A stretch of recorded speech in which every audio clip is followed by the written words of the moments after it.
A sprite alight alighted before Acting Commander Cudgeon. "The collar's in place, sir." Cudgeon nodded. Are you sure it's tight, Captain? I don't want that troll coming out the wrong way."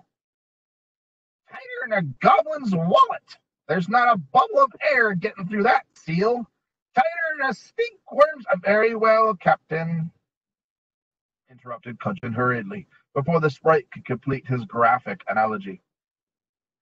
Beside them, the hover cage shook violently, almost toppling the container from its air cushion. "We better blow that sucker, Commander. If we don't let him out of there soon, my boys are going to spend the next week scraping." "Fine, Captain. Fine. Blow it. Blow it for goodness sake." Cudgeon hurried past the blast shield, scribbling a note on his palm-top screen. "Memo. Remind the sprites to watch their language. After all, I am a commander now." The foul-mouthed captain in question turned to the hover cage's cab driver. "Blow her, chicks! Blow the door off its hinges." "Yes, sir. Off its hinges. That's a Roger." Cudgeon winced. There'd be a general meeting tomorrow, first thing. By then, he'd have the commander's icon on his lapel. Even a sprite might be less likely to curse with a triple acorn logo winking in his face. He pulled down his shrapnel goggles, even though the cab had a quartz windscreen. The goggles were cool. Girls loved them. So the driver thought. In his mind's eye, he saw himself as a grim-faced daredevil. Sprites were like that. Give a fairy a pair of wings, and he thinks he's God's gift to women. But Chick's Verbal's ill-fated quest to impress the dames is, once again, another story. In this particular tale, he serves only one purpose, and that is to melodramatically push the detonate button, which he does, with great aplomb. 24 controlled charges detonated in their chambers, driving 24 alloy cylinders out of their mounts at over 1,000 miles per hour. Upon impact, each bar pulverized the contact area plus the surrounding 15 centimeters, effectively blowing the door off its hinges, as the captain would say. When the dust settled, the handlers winched back the containment wall inside the cage and began hammering the side panels with the flats of their hands. Cudgeon peeped out from behind his blast shield. "All clear, Captain?" "Just a second, Commander. Chicks, how are we doing?" Chicks checked the cab's monitor. "He's moving. The hammering's spooking him. The claws are coming out. My, he's a big sucker. I wouldn't want to be that recon babe if she gets in the way of this." Cudgeon felt a momentary pang of guilt, which he dispelled with his favorite daydream, a vision of himself sinking into a beige velour console seat. The cage heaved violently, almost dislodging Chicks from his seat. He held on like a rodeo rider. "Whoa! He's on the move! Lock and load, boys! I have a feeling that any second we're going to be getting a cry for help." Cudgeon didn't bother locking and loading. He preferred to leave that sort of thing to the foot soldiers. The acting commander considered himself too important to be risked in an insecure situation. For the good of the people in general, it was better he remain outside the op zone. Butler took the stairs for the time. It was possibly the first time he had ever abandoned Master Artemis in a time of crisis. But Juliet was family. There's obviously something seriously wrong with his baby sister. That fairy had said something to her, and now she was just sitting in the silo giggling. Butler feared the worst. If anything were to happen to Juliet, he didn't know how he'd live with himself. He felt a dribble of sweat slide down the crown of his shaved head. This whole situation was shooting off in bizarre directions. Fairies, magic, and now a hostage loose in the manor. How could he be expected to control things? It took a four-man team to guard the lowliest politician. He was expected to contain this impossible situation on his own. Butler sprinted down the corridor into what had until recently been Captain Short's cell.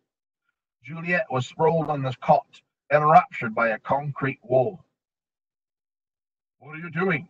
he gasped, drawing the Sig Sauer 9mm with practiced ease. His sister barely spared him a glance. Quiet, you big ape. Louis the Love Machine is on. He ain't so tough. I could take him. Butler blinked. She was talking gibberish, obviously drugged. Let's go. Artemis wants us upstairs in the Situation Room. Juliet pointed a manicured finger at the wall. Artemis can wait. This is the Intercontinental title, and it's a grudge match. Louis ate the Hogman's pet piggy.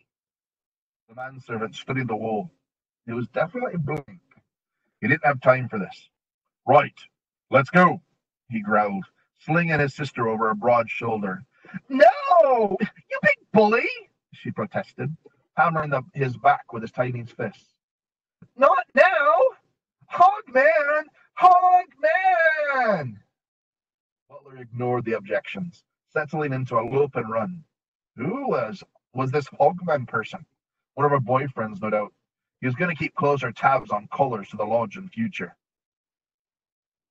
Butler, pick up. It was Artemis on the handheld. Butler jiggled his sister up a foot so he could reach his belt. Lollipops, barked his employer. Say again? I thought you said.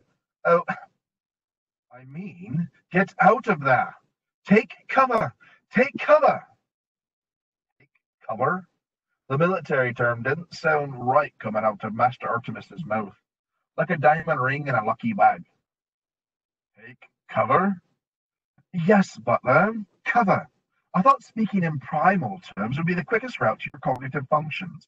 Obviously, I was mistaken. Ah, that was more like it. Butler scanned the hole for a nook to duck into. Not much choice. The only shelter was provided by the suit of medieval armor punctuating the walls. The manservant ducked into the alcove behind a 14th century knight, complete with lance and mace. Juliet tapped the breastplate. You think you're mean? I could take you with one hand. Quiet, hissed Butler. He held his breath and listened. Something was approaching the main door.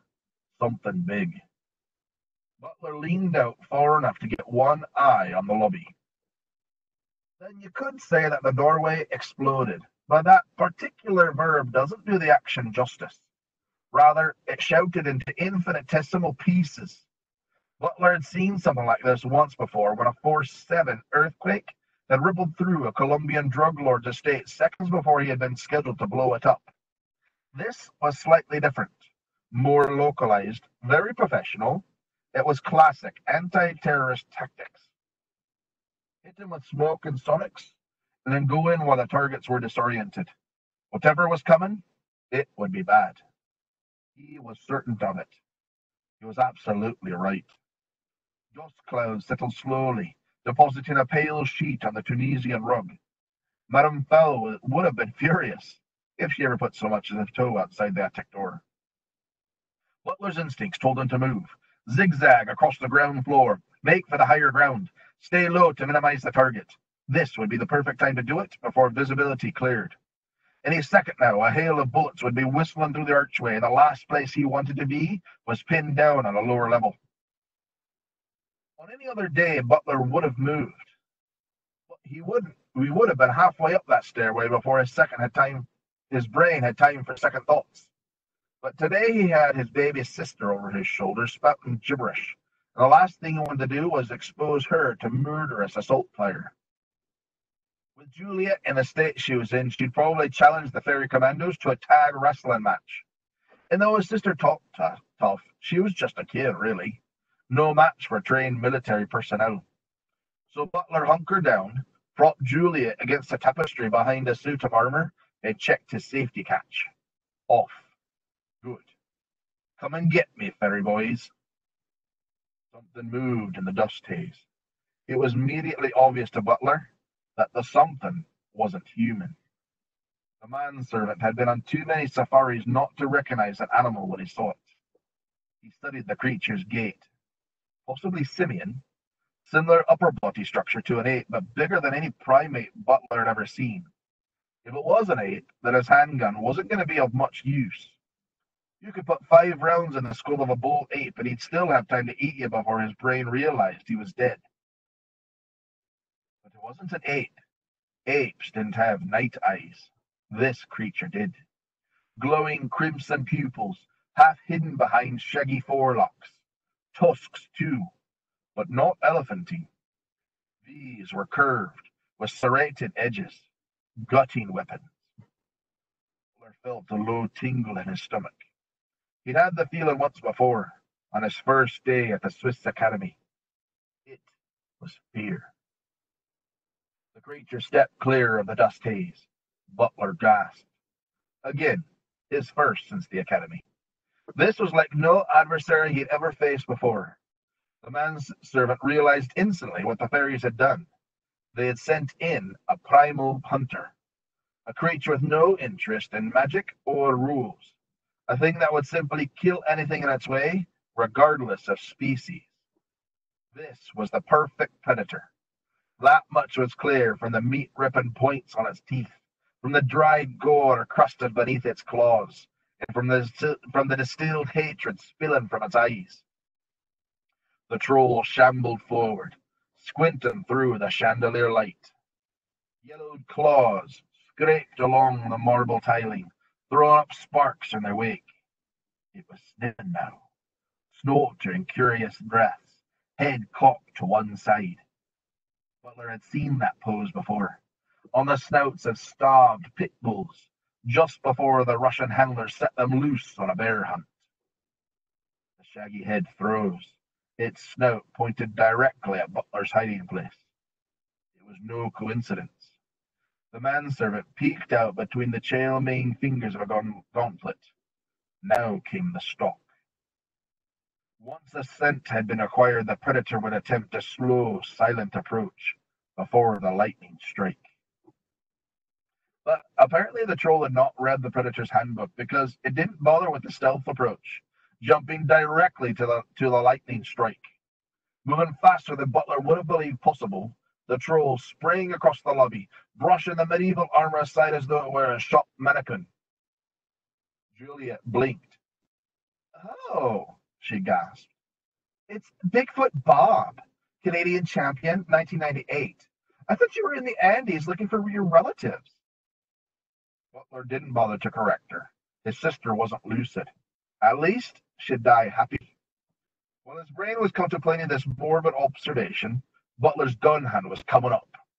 He squeezed the trigger as rapidly as the Sig Sauer's mechanism would allow. 2 in the chest, 3 between the eyes. That was the plan. He got the chest shots in, but the troll interfered before Butler could complete the formation. The interference took the form of scything tusks that ducked below Butler's guard. They coiled around his trunk, slicing through his Kevlar-reinforced jacket like a razor through rice paper. Butler felt a cold pain as the serrated ivory pierced his chest. He knew immediately that the wound was fatal. His breath came hard. That lung was gone, and gouts of blood were matting the troll's fur. His blood. No one could lose that amount and live. Nevertheless, the pain was instantly replaced by a curious euphoria, some form of natural anesthetic injected through channels in the beast's tusks, more dangerous than the deadliest poison. In minutes, Butler would not only stop struggling, but go giggling to his grave. The manservant fought against the narcotics in his system, struggling furiously in the troll's grip, but it was no use. His fight was over almost before it had begun. The troll grunted, flipping the limp human body over his head. Butler's burly frame collided with the wall at a speed human bones were not meant to withstand. The bricks cracked from floor to ceiling. Butler's spine went too. Now, even if the blood loss didn't get him, paralysis would. Juliet was still enthralled by the mesmer. "Come on, brother. Get off the canvas. We all know you're faking." The troll paused. Some basic curiosity piqued by the lack of fear. He would have suspected a trick if he could have formulated such a complicated thought. But in the end, appetite won out. This creature smelled flesh. Fresh and tender. Flesh from above ground was different, laced with surface smells. Once you've had open air meat, it's hard to go back. The troll ran a tongue over his incisors and reached out a shaggy hand. Holly tucked the hummingbirds close to her torso, dropping into a controlled dive. She skimmed the banisters, emerging into the portico below a stained glass dome. The time-stop light filtered unnaturally, splitting into thick azure shafts. Light, thought Holly. The helmet high beams worked before. There was no reason why they wouldn't work again. It was too late for the male. He was a bag of broken bones. But the female, still had a few seconds left before the troll split her open. Holly spiraled down through the fall light, searching her helmet console for the Sonic's button. Sonics was generally used on canines, but in this case it might provide a moment's distraction, enough to get her to ground level. The troll was reaching in toward Juliet underhand. It was a move generally reserved for the defenseless. The claws would curl in below the ribs, rupturing the heart. Minimum damage to the flesh and no last-minute tension to toughen the meat. Foley activated her sonics, and nothing happened. Not good. Generally, your average troll would be at the very least irritated by the ultra-high frequency tone, but this particular beast didn't even shake his shaggy head. There were a couple of possibilities. One, the helmet was malfunctioning. Two, this troll was deaf as the proverbial post. Unfortunately, Holly had no way of knowing as the tones were inaudible to fairy ears. Whatever the problem, it forced Holly to adopt a strategy she would rather not have resorted to. Direct contact. All to save a human's life. She'd gone Section 8, without a doubt. Holly jerked the throttle, straight from fourth to reverse. Not very good for the gears. She'd get a dressing down from the mechanics for that. In the unlikely event she actually survived this never-ending nightmare. The effect on this gear crunching was to flip her around in midair so that her boot heels were pointed directly at the troll's head. Holly winced. 2 entanglements with the same troll. Unbelievable. Her heels caught the beast square on the crown of its head. At that speed, there is at least half a ton of G-force behind the contact. Only the reinforced ribbon in her suit prevented Holly's leg bones from shattering. Even so, she heard her knee pop. The pain clawed its way to her forehead, ruined her recovery maneuver too. Instead of rappelling herself to a safe altitude, Holly crumpled onto the troll's back, becoming instantly entangled in the ropey fur. The troll was suitably annoyed, not only for something distracting it from dinner, but now that something was nestled in its fur, along with the cleaner slugs. The beast straightened, reached a clawing hand over its own shoulder. The curved nails raked Ollie's helmet, scoring parallel grooves in the alloy. Juliet was safe for the moment, but Holly had taken her place on the endangered individuals list. The troll squeezed tighter, somehow securing a grip on the helmet's anti-friction coating, which, according to Foley, was impossible to grip. Serious words would be had, if not in this life, then definitely the next. Catmull Short found herself being hoisted aloft to face her old enemy. Holly shrugged to concentrate through the pain and confusion. Her legs were swinging like a pendulum, and the troll's breath was breaking over her face in rancid waves. There had been a plan, hadn't there? Surely she didn't fly down here just to curl up and die. There must have been a strategy. All those years in the academy must have taught her something. Whatever her plan had been, it floated just out of reach, somewhere between pain and shock. Out of reach. The lights, Holly.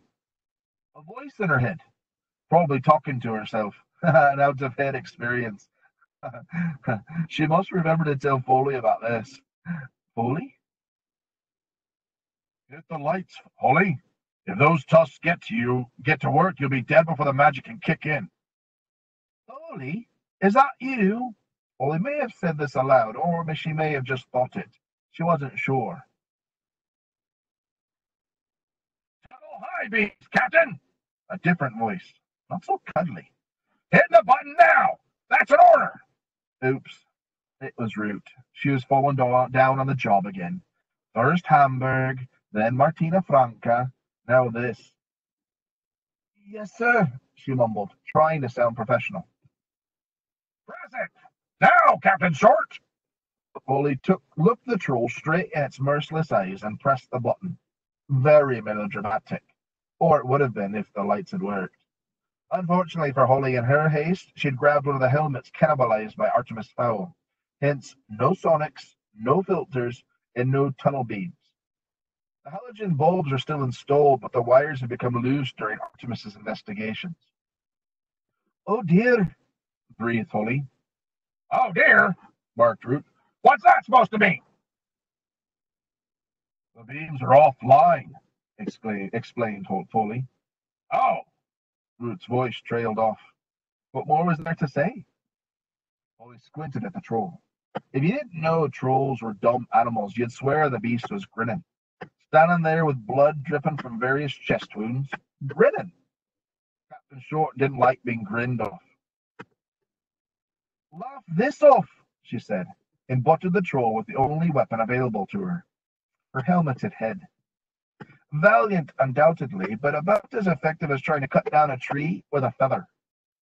Luckily, the ill-advised blow had a side effect.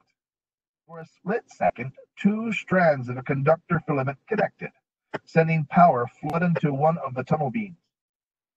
400 watts of white light blasted through the troll's crimson eyes, dispatching lightning rods of agony to the brain. Mumbled Holly, in a second before the troll convulsed involuntarily. Its spasm set her across the parquet floor, leg jittering along behind her. The wall was approaching at an alarming speed. Maybe, thought Holly hopefully, this will be one of those impacts where you don't feel any pain until later. No, replied her pessimistic side. Afraid not. She slammed into a Norman narrative tapestry, bringing it tumbling down on top of her. Pain was immediate and overwhelming. Ooh, grunted Foley. I felt that. Visuals are shot. Pain sensors went right off the scale. Your lungs are busted, Captain. We're going to lose you for a while. But don't worry, Holly. Your magic should be kicking in already. Holly felt the blue tingle of magic scurrying to her various injuries. Thank the gods for acorns. But it was too little, too late. The pain was way beyond her threshold. Just before unconsciousness claimed her, Holly's hand flopped from beneath the tapestry. It landed on Butler's arm, touching the bear's skin. Amazingly, the human wasn't dead. A dogged pulse forced the blood through smashed limbs. Heal, thought Holly, and the magic scurried down her fingers. The troll faced a dilemma. Which field to eat first? Choices, choices. This decision was not made any easier by the lingering agony buzzing around its shaggy head, or the cluster of bullets lodged in the fatty chest tissue. Eventually, it settled on the surface dweller. Soft human meat, no dense fairy muscle to chew through. The beast squatted low, tilting the girl's chin with one yellowed talon. A pulsing jugular looped lazily down the length of her neck. The heart or the neck? The troll wondered. The neck. It was closer. It turned the talon sideways so that the edge pressed against soft human flesh. One sharp swipe and the girl's own heartbeat would drive the blood from her body. Butler woke up, which was a surprise in itself. He knew immediately that he was alive because of the searing pain permeating every cubic centimeter of his body. This was not good. Alive he may have been, but considering the fact that his neck had a 180 twist on it, he'd never so much as walk the dog again, not to mention rescue his sister. The manservant twiddled his fingers. Hurt, but at least there was movement. It was amazing that he had any motor functions at all, considering the trauma his spinal column had suffered. His toes seemed all right too, but that could have been phantom response, given that he couldn't actually see them. The bleeding from his chest wound appeared to have stopped, and he was thinking straight. All in all, he was in much better shape than he had any right to be. What in heaven's name was going on here? Butler noticed something. There were blue sparks dancing along his torso. He must be hallucinating, creating pleasant images to distract himself from the inevitable. Very realistic hallucination, it must be said. The sparks congregated at trauma points, sinking into the skin. Butler shuddered. This was no hallucination. Something extraordinary was happening here. Magical. Magic? That rang a bell in his recently reassembled cranium. Fairy magic.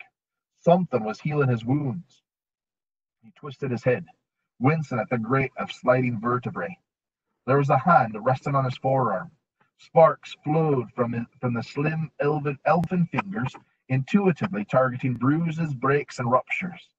There were a lot of injuries to be dealt with, but the tiny sparks handled it all quickly and effectively, like an army of mystical beavers repairing storm damage.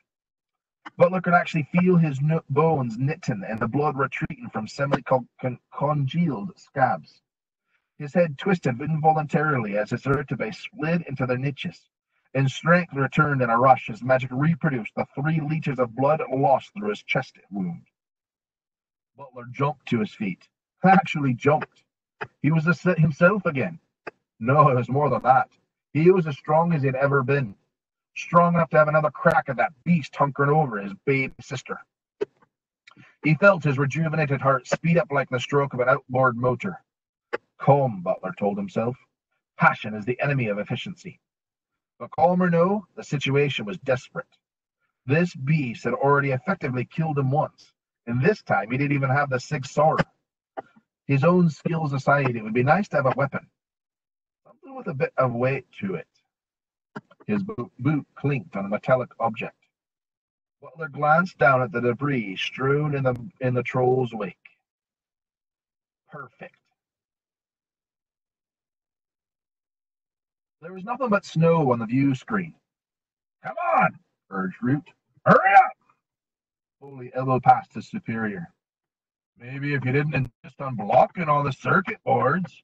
Root shuffled out of the way grudgingly. In his mind, it was the circuit board's fault for being behind him.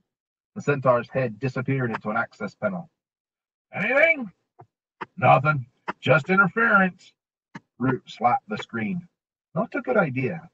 First, because there's not one chance in a million that it could actually help. And second, because plasma screens grow extremely hot after prolonged use. Darn it! Oh, don't touch that screen, by the way. Oh, ha ha! We have time for jokes now, do we? No, actually. Anything? The snow settled into recognizable shapes. That's it! Hold it there! We got a signal! I've activated the secondary camera. Plain old video, I'm afraid, but it'll have to do. Root didn't comment. He was watching the screen. This must be a movie. It couldn't be real life. So what's going on in there? Anything interesting? Root tried to answer, but his soldier's vocabulary just didn't have the superlatives. What? What is it? The commander made an attempt. It's, the human I've never... Oh, forget it, Foley. You're going to have to see this for yourself. Foley watched the entire episode through a gap in the tapestry folds. She hadn't seen it. She wouldn't have believed it. In fact, it wasn't until she'd reviewed the video for her report that she was certain the whole thing wasn't a hallucination brought on by a near-death experience. As it was, the video sequence became something of a legend, initially doing the rounds of the amateur home movies cable shows and ended up on the LEP Academy hand-to-hand curriculum. The human, Butler, was strapping on a medieval suit of armor. Incredible as it seemed, he apparently intended to go toe-to-toe with the troll. Foley tried to warn him, tried to make some sound, but the magic hadn't yet reinflated her crushed lungs. Butler closed his visor, hefting a vicious mace. Now, he grunted through the grill, I'll show you what happens when someone lays a hand on my sister. The human twirled the mace as though it were a cheerleader's baton, ramming it home between the troll's shoulder blades. A blow like that well, not fatal, certainly distracted the troll from its intended victim.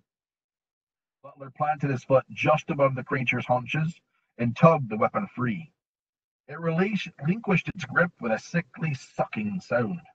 He skipped backward, settling into a defensive stance. The troll rounded on him, all 10 talons sliding out to their full extent. Drops of venom glistened from the tip of each tusk. Playtime was over. But there would be no lightning strike this time. The beast was wary. It had been hurt. This latest attacker would be afforded the same respect as another male of the species. As far as the troll was concerned, his territory was being encroached on, and there was only one way of solving a dispute of this nature, the same way the trolls solved every dispute. I must warn you, said Butler, straight-faced. I am armed and prepared to use deadly force if necessary. Polly would have groaned if she could. Banter. The human was trying to engage a troll in macho repartee. Then Captain Short realized her mistake. The words weren't important. It was the tone he employed. Calm, soothing, like a trainer with a spooked unicorn. Step away from the female. Easy now. The troll ballooned its cheeks and howled. Scare tactics. Testing the waters. Butler didn't flinch. Yeah. Real scary. Now, just back out of the door and I won't have to cut you into little pieces. The troll snorted, miffed by this reaction. Generally, his roar sent whatever creature was facing it scurrying down the tunnel. One step at a time. Nice and slow. Easy there, big fellow. You could almost see it in the troll's eyes, a flicker of uncertainty. Maybe this human was... And that was when Butler struck. He danced under the tusks, hammering home a devastating uppercut with his medieval weapon. The troll staggered backward, talons flailing wildly, but it was too late. Butler had stepped out of reach, scooting across to the other side of the corridor. The troll lumbered after him, spitting dislodged teeth from pulped gums. Butler sank to his knees, sliding and turning, the polished floor bearing him like an ice skater. He ducked and pirouetted, facing his pursuer. Guess what I found, he said, raising the 6-SAR. No chest shots this time. Butler laid in the rest of the automatic's clip in a 10-centimeter diameter between the troll's eyes. Unfortunately for Butler, due to millennia spent butting each other, trolls had developed a thick ridge of bone covering their brows, so his textbook spread failed to penetrate the skull, in spite of the Teflon-coated load. However, 10 Devastator slugs can't be ignored by any creature on the planet, and the troll was no exception.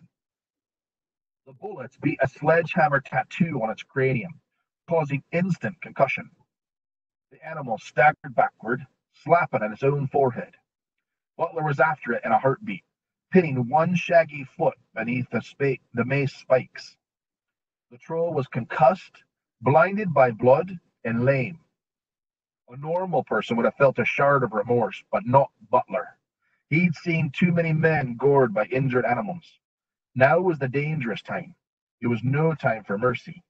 It was time to terminate with extreme prejudice. Polly could only watch helplessly as the human took careful aim and delivered a series of crippling blows to the stricken creature. First, he took out the tendons, bringing the troll to its knees. Then he abandoned the mace and went to work with gauntleted hands, perhaps deadlier than the mace had been. The unfortunate troll fought back pathetically, even managing to land a few glancing blows, but they failed to penetrate the antique armor. Meanwhile, Butler toiled like a surgeon. Working on the assumption that the troll and human physiques were basically the same, he rained blow after blow on the dumb creature, reducing it to a heap of quivering fur in so many seconds. It was pitiful to watch. And the manservant wasn't finished yet. He stripped off the bloodied gauntlets, loading a fresh clip into the handgun.